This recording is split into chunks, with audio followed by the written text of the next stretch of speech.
Guys, welcome back. Today we are talking about one of the funniest friend conversations ever. Like seriously, these people started with a normal discussion and somehow ended up destroying each other emotionally. So the scene starts with friends casually talking about fantasies and private secrets. And one guy asks, "Bro, do you have any fantasy type stuff?" Already dangerous question. Nothing good ever comes after, "Bro, be honest." Then the other guy acts innocent. "Nope, bro." Nobody says nope that fast unless they're hiding something. Then after a little pressure, he finally admits it.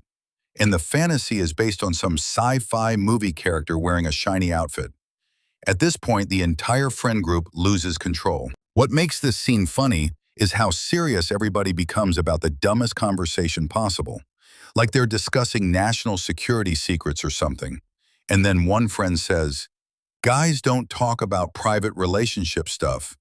Bro, what? 5 minutes ago, these same people were discussing insane stories with full confidence. What makes this scene funny is how serious everybody becomes about the dumbest conversation possible. Like they're discussing national security secrets or something. And then one friend says, "Guys don't talk about private relationship stuff." Bro, what?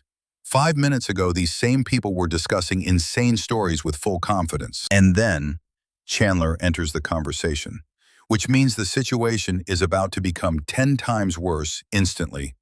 At first, he starts explaining something kind of normal, like random thoughts appearing in your brain during romantic moments. Everybody listening is like, "Yeah, okay, understandable." But then this man keeps talking, and suddenly the story becomes the weirdest thing anybody has ever heard. The entire room goes silent. Nobody knows whether to laugh, cry, or leave the apartment immediately. What makes this even funnier is the reactions, because real friends never help during embarrassing moments. Instead of saving him, everybody just stares at him like, "Bro, why would you say that out loud?" And Chandler keeps explaining more details instead of stopping. That's the true definition of panic talking. You can literally feel the second-hand embarrassment through the screen. But the best part comes later, because now the other guy tries to enjoy his fantasy moment peacefully.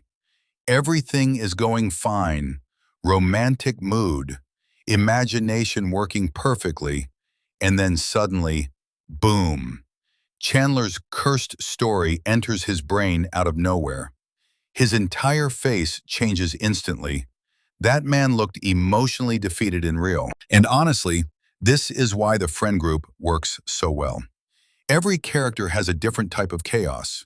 One is awkward, one overshares everything, one makes everything worse, and one just watches the disaster happen.